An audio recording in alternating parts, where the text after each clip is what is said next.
Avant de commencer cette vidéo, une pensée à tous les justes qui se trouvent dans les quatre coins du monde. À tous ceux qui, depuis qu'ils sont petits, ont toujours eu l'amour dans leur cœur, n'ont jamais fait du mal à personne. Ceux qui ont toujours partagé, ceux qui ont toujours écouté les autres, ceux qui ont toujours eu de la compassion en eux. Et aussi, d'abord, je tenais à faire un coucou à tous mes frères et sœurs qui se trouvent dans les îles, partout dans les quatre coins du monde. Oui, je disais à vous les justes, à vous qui n'avez fait du mal à personne, mais plutôt qui avez subi beaucoup de violence de la part des autres, mais qui, malgré ça, êtes toujours resté juste.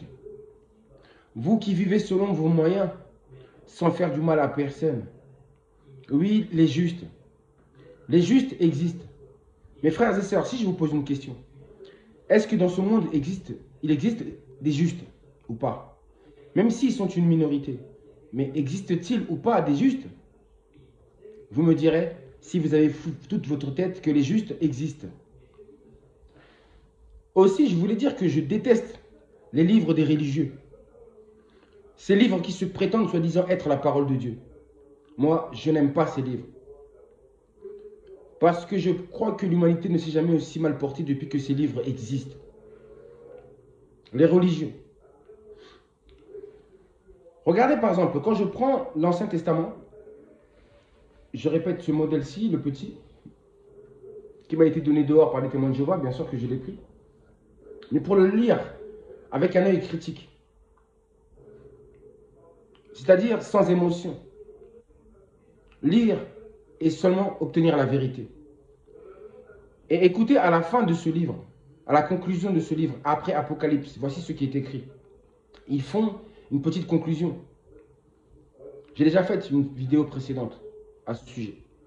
Mais là, je vais aller encore parler d'un détail que j'avais oublié et qui est très important. Ils disent, il est écrit ceci dans Romains, chapitre 5, au verset 8.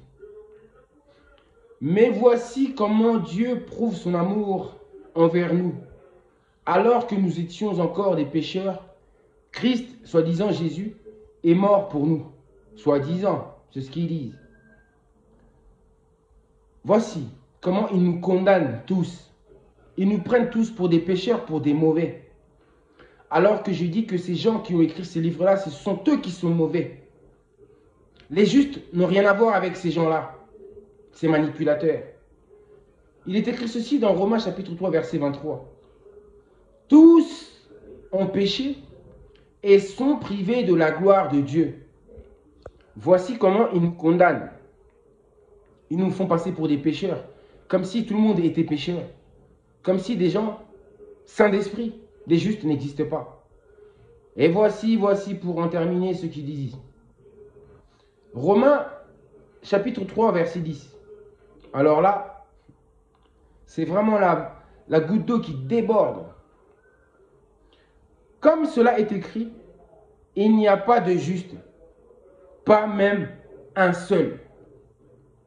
Comme cela est écrit, par ces gens-là, oui, il n'y a pas de juste, pas même un seul.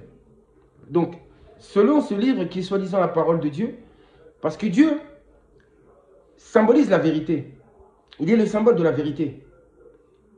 Dieu, il n'y a pas de mensonge, il n'y a pas d'erreur, il n'y a pas de contradiction. Donc déjà, il va nous faire croire que Jésus était mort sur la croix pour nos péchés. Et alors, s'il est vraiment mort sur la croix pour nos péchés, pourquoi alors le péché existe-t-il dans cette humanité? Fossoyeurs, faux pasteurs, faux prophètes et faux dieux, idoles. Alors maintenant, il veut nous dire que personne sur la surface de la terre n'est juste. Comme cela est écrit, il n'y a pas de juste, pas même un seul. Vous avez vu? Ce livre-là n'est pas un livre de vérité, c'est un livre de mensonges. Car des justes, ça existe. Moi, je sais de quoi je parle. La justice, je connais. Et je ne suis pas le seul. Beaucoup de justes vont se reconnaître derrière cette vidéo ou à travers cette vidéo. Donc voilà, c'était un détail très important pour moi. Le péché, c'est vos histoires à vous. Les péchés, ceux qui commettent le plus de péchés dans ce monde, c'est ceux qui nous gouvernent. C'est eux qui commettent le plus de péchés. Quand ils vendent des armes, quand ils font des guerres, quand ils exploitent même la population. Nous sommes exploités. Vous le savez très bien, nous les justes. Donc, ils parlent de péché.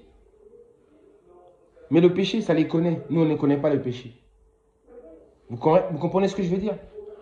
Parce que déjà, s'ils ont écrit ce livre-là, ces écrits-là, la Torah, le Coran ou la Bible ont été écrits avec des mauvaises intentions, comme vous le voyez là, cela veut dire que ce sont eux les pécheurs, les chefs religieux,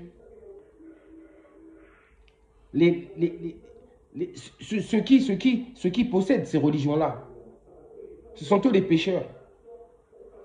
Ce sont toujours les plus forts, les puissants, ceux qui gouvernent, qui pêchent le plus. Et la plupart de la population, du peuple, ne sont que des victimes. Ils tiennent, ils survivent comme ils peuvent. Et, paradoxalement, c'est dans ces plus faibles-là, dans ces plus pauvres-là, que l'on trouve le moins de pécheurs et le plus de gens justes. C'est chez les pauvres qu'on trouve le plus de justes. Ce n'est pas chez les patrons, chez les chefs, ceux qui dirigent, ceux qui dominent. Ce n'est pas chez les maîtres. Le péché appartient aux maîtres.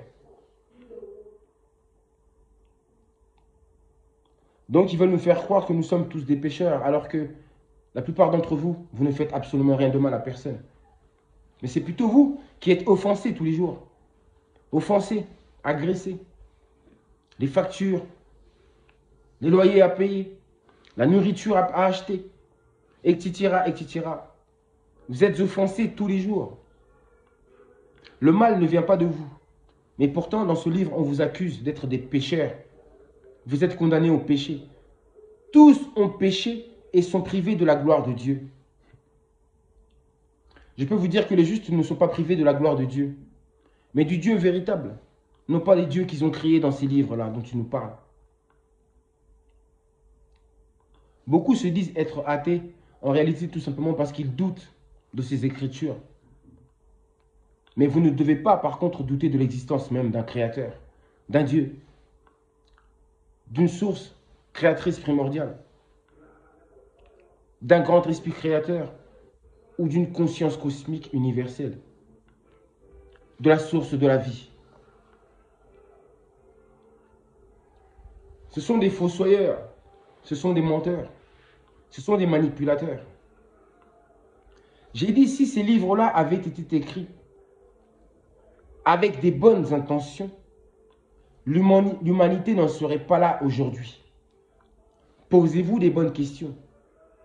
Faites des bonnes observations. Vous allez comprendre ce que je suis en train de vous dire là.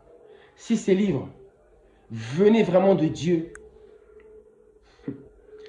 l'humanité n'en serait pas là où elle en est aujourd'hui. Vous êtes pris dans la matrice de ces écrits, à tel point que vous n'arrivez plus à observer la vérité même qui se trouve en face de vous. Vous ne voyez pas les guerres des religions, les morts qui sont dues à cause des guerres des religions.